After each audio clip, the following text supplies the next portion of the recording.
what is love? All right, what is love? What is love? I think about this a lot because I have kids right now that are very much aware of all things relationships, do you know? My kids, of course, my daughter, Madeline, is 16, I think, something like that. And Madeline, she's got a band on her mind. Take a guess. It starts with a 1 and ends with a direction, do you know? And she went to the concert and had her big placard, and apparently one of the guys noticed her and her friend, and their life has changed forever. You know, they found true love. I was just with my other daughter, Sarah, and Sarah is 18. She starts college this semester. And Sarah was telling me how she wants to send Justin Bieber a text or a tweet that would let him know that she's not crazy, but that she really loves him and would be open to a relationship with him. When it was your parents' age, they had a different idea of love. In fact, let's just look recent culture, like pop culture. Can we talk about the weird idea of love? Back up a few years ago, there was a guy named Zac Efron. Remember? Gotta get your head in the game. You get your head in the game. What should I do? Be in the school musical or play basketball? I'll do both. And all the girls are like, I love you, Zac Efron! You can do everything! Here's my heart. It's beating for you. Call me. Maybe. But then it leaped. He got old. I don't know, he turned 20 or something. And then what happened? All of a sudden, the culture shifted. In America, we had this weird obsession with Twilight. And everybody's like, I have to marry Edward Cullen. I want to marry somebody that's pale. They should have moved to England. But, wait a minute. That's not true. That's ridiculous. All throughout high schools everywhere, all the girls were looking for the most pale guy they could find in school. And I thought it was such a weird dynamic because Stephanie Meyer, the lady who created the Twilight series, talks about Edward Cullen as cold and marble-esque. And I think, really? That's like your idea of love? If that's your idea of love, then I would say, like, why don't you just go lie down on the marbled floor in the bathroom and stab yourself in the neck with a pen? Edward, I feel you. You're so cold. And marble-esque. And why are you biting me? Because he's a vampire. Come on. It's ridiculous. Stephanie Meyer, the creator of the Twilight series, talked about Edward as showing up in Bella's room in the middle of the night, watching her sleep. Guess what? People go to jail for that all the time. Yeah, it's called breaking and entering. It's illegal. He's like 100-something years old, too. People go to jail for that, too. And then it switched. It was no longer Edward Cullen. All the girls were like, Jacob Black. Jacob Black, here's his role in the movie, right? He walks in, are you hurt, Bella? Takes off his shirt and his muscles are flexing all over the place, and all of a sudden everybody in the audience is like, he's so gorgeous. We have a weird culture. And then it switched again. It switched from the Twilight series to this great infatuation with Justin Bieber. Baby, baby, baby. And I realized that's why all the girls like Justin Bieber, because he was so tiny. He was like a baby. All sorts of little girls love babies. And then he came out with his autobiography, which is weird. What could be in that? Chapter 1, I pooped my pants. Chapter 2, I got armpit hair. Yeah! If you look at our culture, if you watch what's going on in the movies and in the music, you're going to see all sorts of things that are just going to capitalize on that all the time, man. All the time. There's always going to be a new band. Last year it was Call Me Maybe. All the girls were like, hey. This is crazy. I just met you.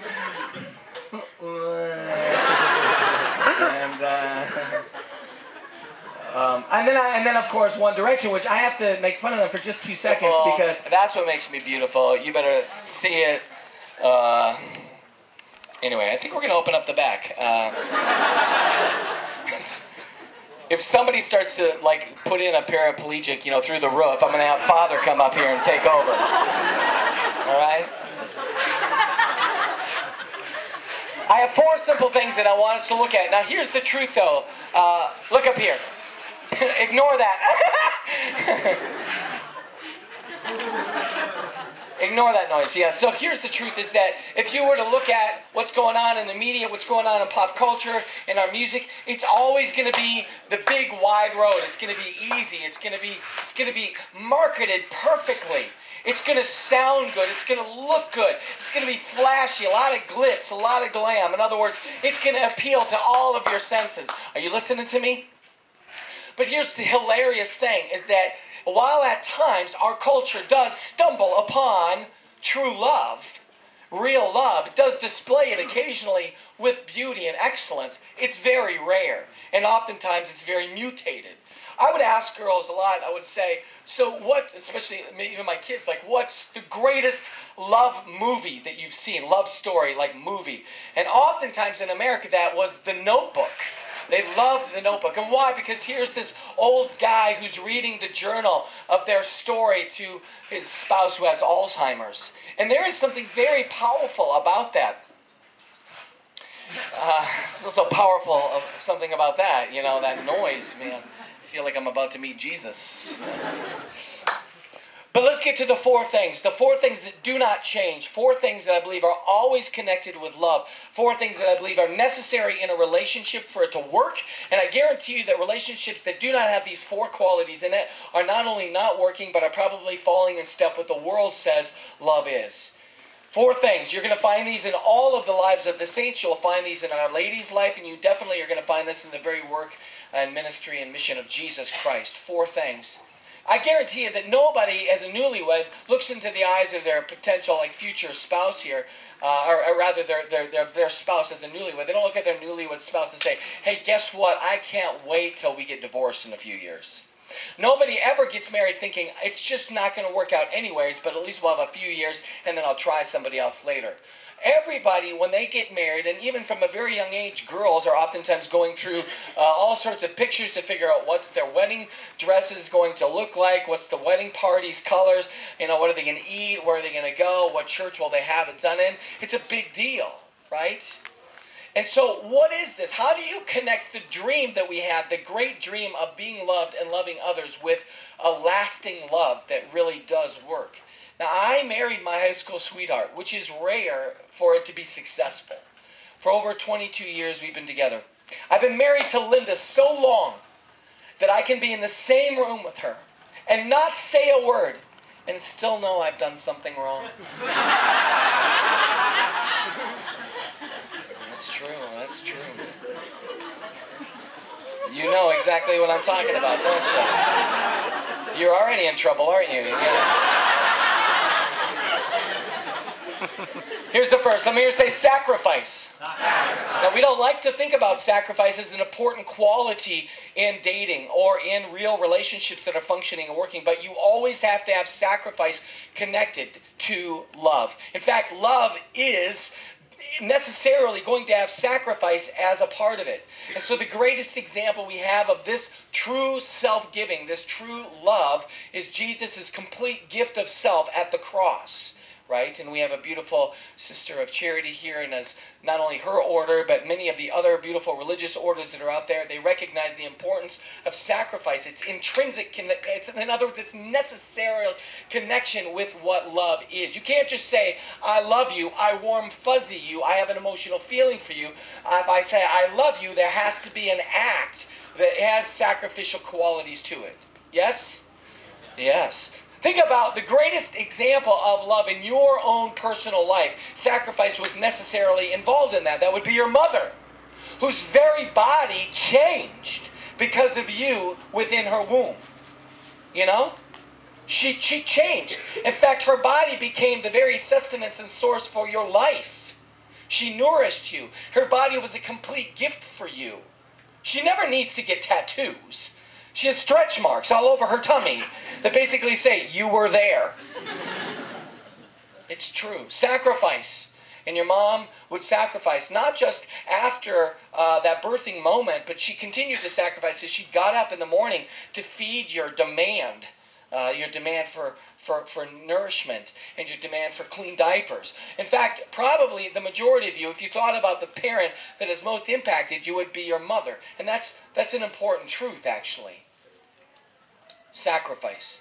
Even in your own dating relationships, sacrifice is important. Think about it. What do? You work if you can, or borrow money from your parents, or maybe borrow it without their knowing.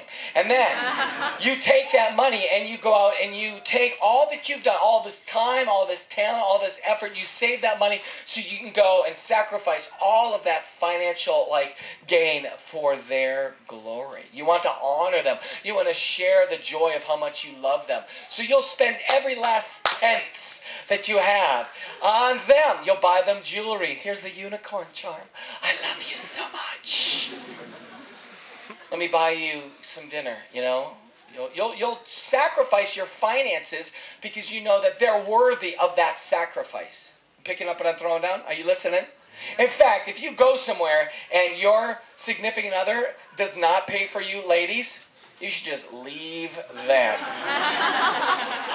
So, but he's so poor. So what? Then maybe he needs to wait to start dating somebody. Come talk to me when you can take me for fish and chips. Let me say sacrifice. Sacrifice. It's important for you to recognize that there are going to be a lot of things in your life that you want to do, but you have to make sacrifices for what you know you need. If you're in sports, I don't know, obviously cricket. I have no idea what the ultimate award is for cricket. Here is your insect.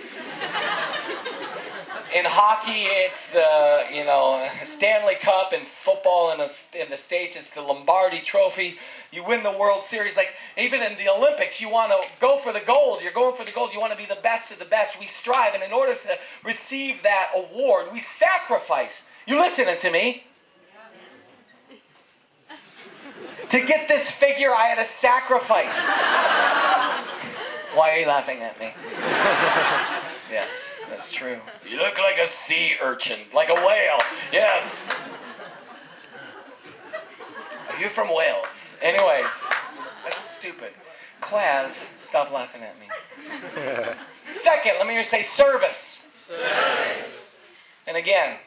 Service. Oh, no, I meant, sorry, stop. You're doing great. And again, I think, I don't know what happened. Sacrifice, service. And in order for us to truly love somebody, service is intrinsically connected with what it means to love. In other words, you can't say, I love you if you don't serve. And I have a story about Mother Teresa that I think is just the perfect example of this. She would obviously not just say that she loved people, but she showed that she loved people. And I think we've been given a great gift in her sanctity. There's a story about a person who had a signed copy of a book from Mother Teresa, Blessed Teresa of Calcutta, and it was his prized possession. And there was a gentleman who had come from India to visit, and he basically said that he'd like to see this book. And he said, of course I'll show it to you. It's my prized possession. Blessed Teresa of Calcutta has signed this. And so he went and saw this book that was signed by Mother Teresa. And he looked at the gentleman who I know, and he said, I want you to give me this book. And he's like, I'm not giving you this book. This is my prized possession. What are you talking about? He's like, you have to give me this book. He goes, when I was a kid, I was left on the road in a box as a baby. And Mother Teresa picked me up and took me to her place and cared for me and raised me. He got the book,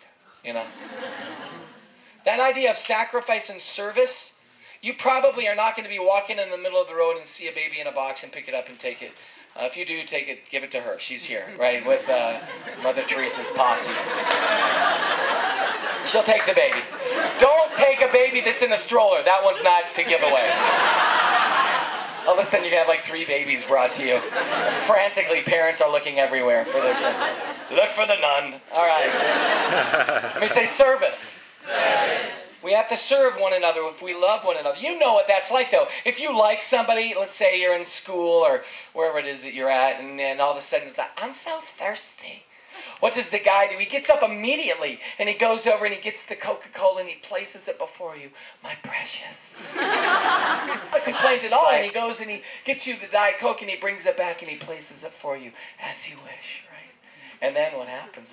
She's like, I wish I had a straw. And then He gets up and gets you the straw. There's no complaints. There's no complaints. And then you get married. And then you get married, Merv.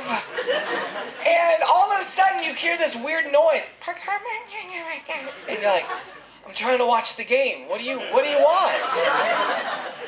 I'm so thirsty. Well, get off your butt. God gave you legs. And while you're in there, bring me a beer.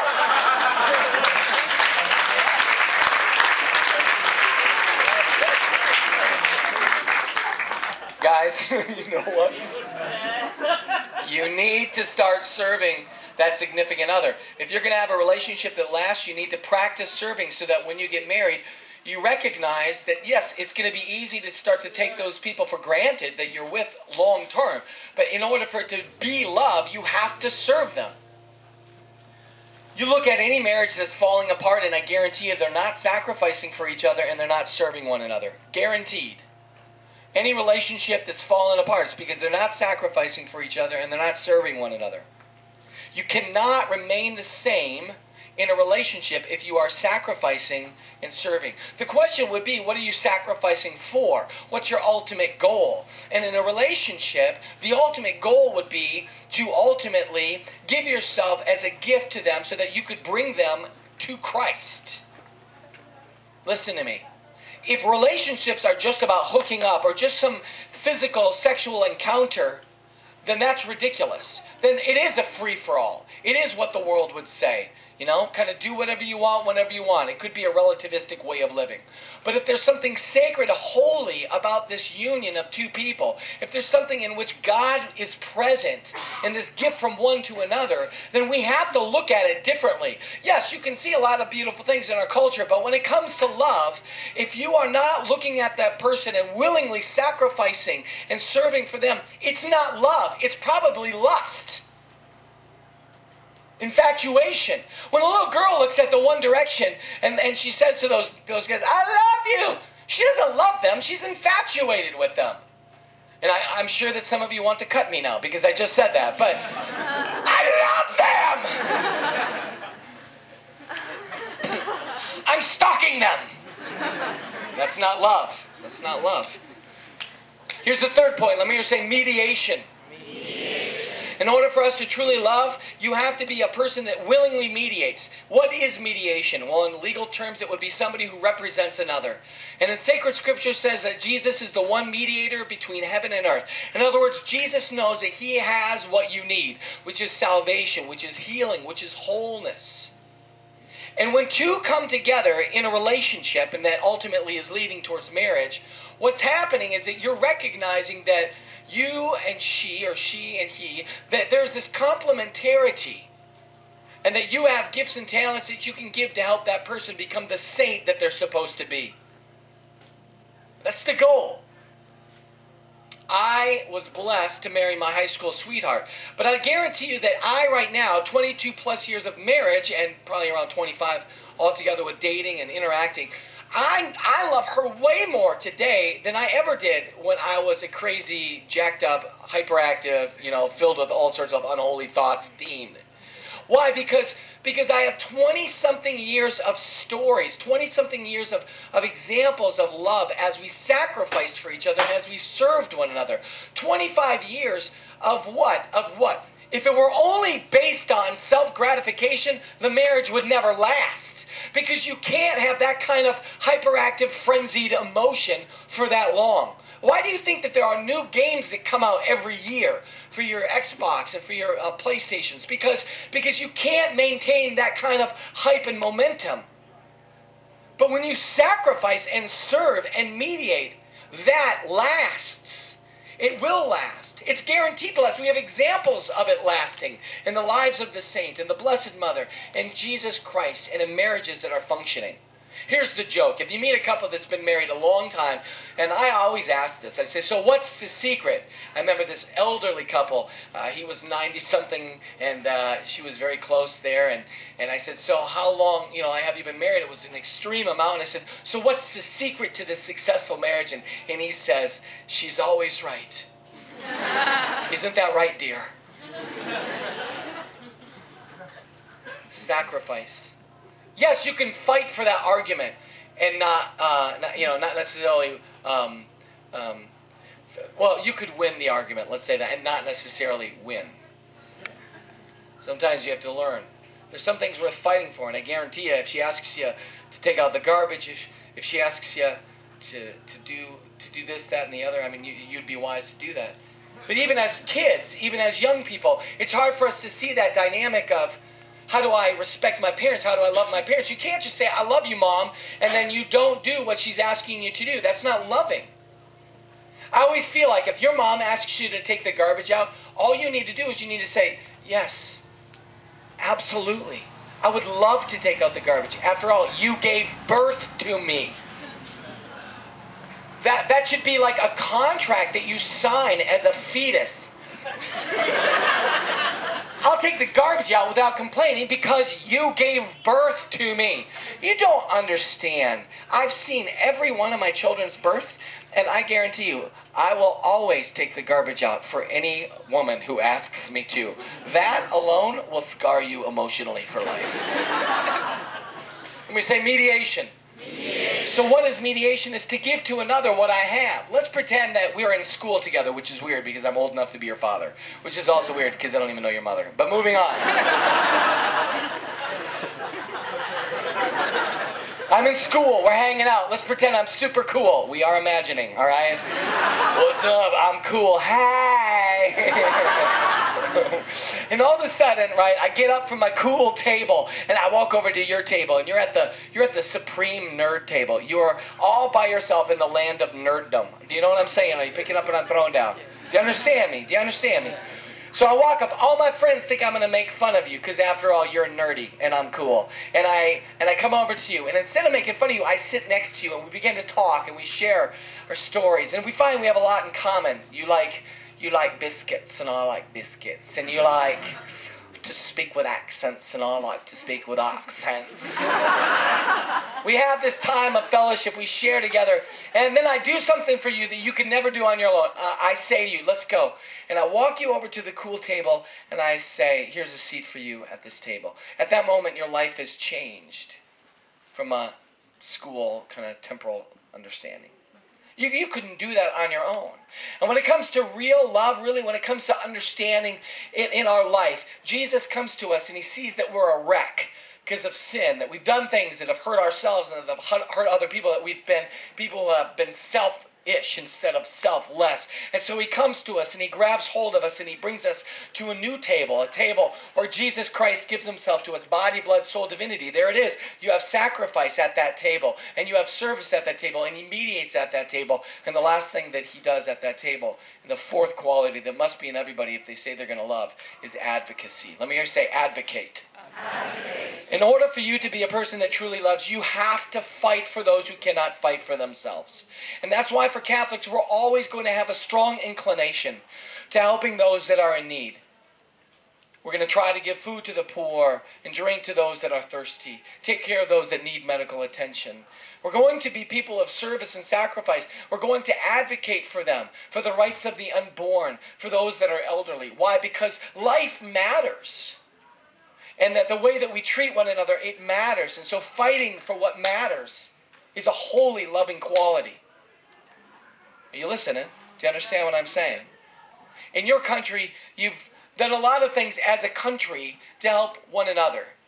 With the public health care and the ways that you have your social networks that are reaching out to people that are hungry and thirsty. You have the ministries that are present here that are giving clothing to those that are cold. We're a very selfish culture in America. We have more than we know what to do with.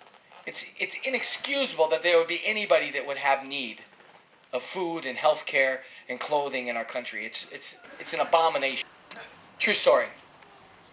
So yesterday, after I shared with you a little bit about my parents and their divorce, the question I had as I got ready to get married to Linda was not do I love her or does she love me? We did love each other from that very first date. And afterwards, I remember she went in and sat next to her mom after that very first date, and she said, Mom, I think I'm in love. And I thought, as I drove away that day, I thought I could spend the rest of my life with this girl if she'd say yes. And so that first date, that first moment, I just knew I wanted to be with her forever. We had a bit of a rocky go at it for a little while, and we've written about that, and there's some tapes on that. But we found Christ at the point in our relationship where we probably were about to lose each other.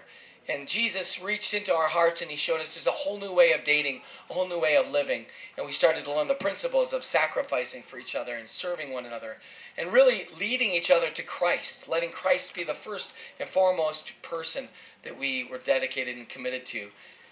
And I remember that as our marriage began, we started and we had a few months where we didn't have any children, which was a miracle. And then we, because biologically it's impossible, but 3 months into our marriage we got pregnant. And so 9 months later out pops little Hannah. And Hannah was a very tiny baby. And I was specifically very nervous. I didn't know how to handle babies. I didn't know necessarily what to do outside of the basic here. You're so cute, and then give it back to the parent, right? So we're at the hospital, we get this baby, we're pretty sure it's ours, and we take it home, okay? We get the baby home, and I'm wondering, what do? There's all these weird traditions, like there's the family bed. Have you ever heard of that? That's weird. All the family, like, sleeps in one bed. I'm like, there's no way. I'm not doing that. The baby would probably get lost in my armpit or one of the rolls of my fat, for crying out loud. Where's the baby? In your belly button. It's a little Joey. Right. So, anyways, I'm struggling, I'm freaking out. The epidural hadn't worn off. I'm emotionally distraught.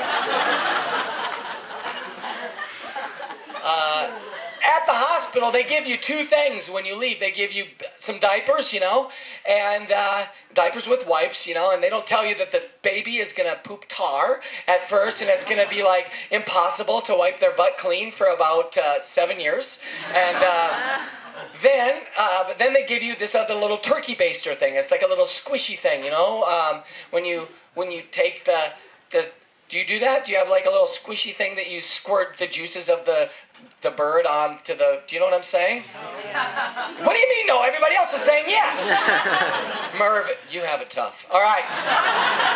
Here we go. I know what you're on about. So there we go. I don't know what you're using it for. Maybe it's something different. But we get this like little suction bulb.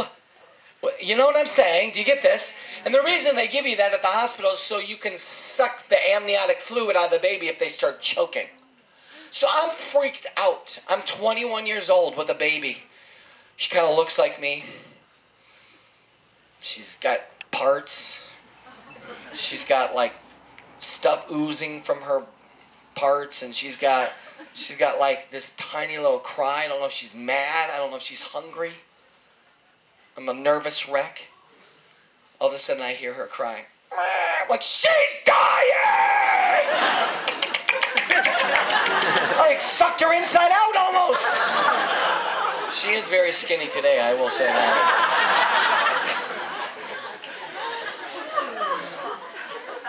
I began to grow in what it meant to love. I began to grow in what it meant to sacrifice. It wasn't something I understood early on because my parents had split up, so I didn't see what that could look like. I didn't see how that could look, and so I had to almost kind of learn it on my own. And as each kid came along, they were each different, and they each showed me how selfish I was, and I had to learn how to sacrifice anew and serve anew. One day I took my son, little Joe, as we were going to the doctors. He had some respiratory problems, and he was going to have some x-rays, and it's a Catholic hospital. They had the Blessed Sacrament there. And as we were walking away, I said to little Joe, why don't we stop in and say hi to Jesus real quick? And he said, okay. He's like 4 years old. He's a little tiny tank. And we came in, and Jesus, it's a very small chapel, and Jesus is there in the tabernacle, and we kneel down, and I said to Joe, oh, we're gonna go. Why don't you say goodbye to Jesus? And he walked up to the tabernacle, which I didn't know if I should stop him or not, and just watched for a second. And he walked, very quietly and respectfully up to the tabernacle and gently put his hands up and touched the side of the tabernacle and said, I love you, Jesus. And then we walked out of the room that day, and I thought, this is something that I will cherish forever, because this is my son beginning to learn the beauty of what love looks like, what love is, as he sacrificed maybe what he thought his dad wanted or didn't want. He responded to that heart to go up and in a way bless Jesus. He's learning these lessons from parents that are a mess at times and that are struggling, but it's a new beginning. It's a new beginning of Padgetts to see how they look when their parents stay together. I want you to close your eyes. Nobody's looking around. I'm not going to embarrass you. I just want to ask you once again, where are you at in your walk with Christ? Where are you at? Are you just kind of going through the motions, or is this something that's real for you? What is love? It's Jesus on that cross, who sacrificed and served, who mediated and is fighting for you. Even when you have felt so lonely and so lost, even when you felt so ignored, Jesus has loved and will love you. In the world, it doesn't get that. But sacrifice, service, mediation, and advocacy. Let's make it so you can remember it. Mediation starts with A. Advocacy mediation starts with M. Advocacy A. Sacrifice S. And service S. Mass. The Mass. Mediation, advocacy, sacrifice, service, the Mass. That's where love happens. You don't have to have a feeling, but true love is present. There it is. I'm just going to sing this song one last time as we get ready to wind up. And I'm going to ask you, in your own way, if you could make a commitment and say, you know what, Chris, I have not been loving those people in my life the way I need to be. I have not sacrificed and served. I have not mediated. I have not advocated like I need to be doing. Or you might say, I'm not sacrificing and I'm not serving in my relationship with Jesus. I just need more of Christ's love so that I can be more of a person of love when I leave here. If that's you, as we sing that chorus, Bleed on Me, all I want you to do is just to stand up. And in your own way, I just want you to raise your hands to heaven and say, Jesus, like little Joseph, I love you, Jesus. I want to start over. I want to sacrifice and I want to serve. And I want to mediate your love for others.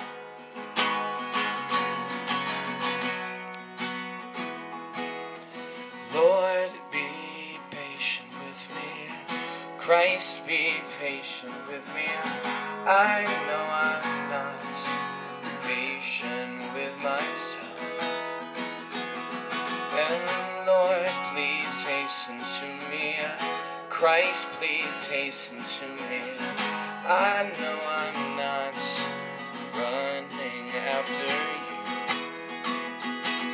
And Lord, everything's been great when I walk away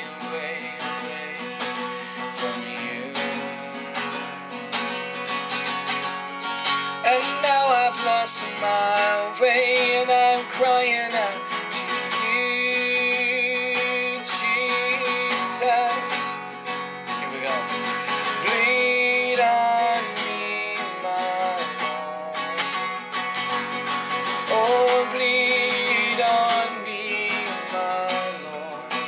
Set me free and I will be renewed. Bleed on me, oh, bleed on me, my Lord, my Lord, my Lord. Bleed on me, my Lord. Jesus, Jesus, bleed on me, come set me free, and I will be free. Bleed on me. Come on, as a prayer. Bleed on me, my Lord. We need you, Lord. Bleed on me, my Lord. We love you, Lord. Bleed on me, come set me free, and I will be redeemed. And bleed on me, my Lord. Whatever you want, Lord, bleed on me, my Lord. We give our lives, Lord, bleed on me, come set me free, and I will be redeemed. I have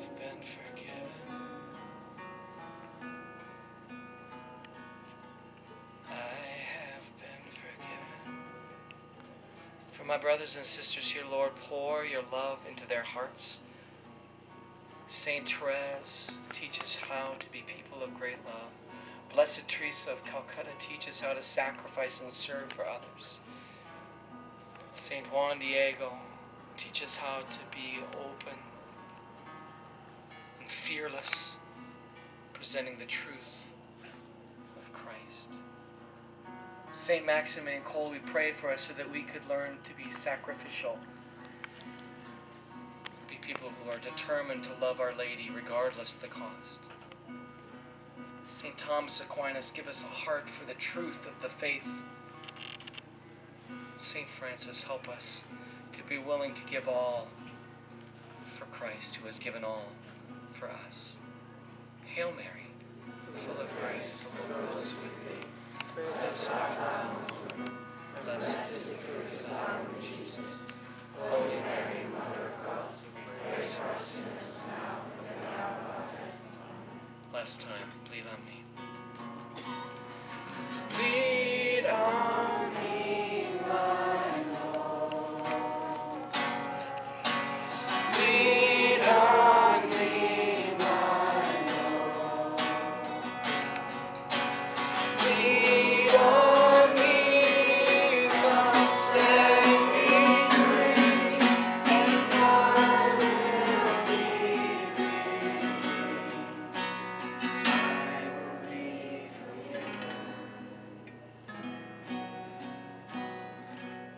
Father, Son, Holy Spirit, amen. You can have a seat.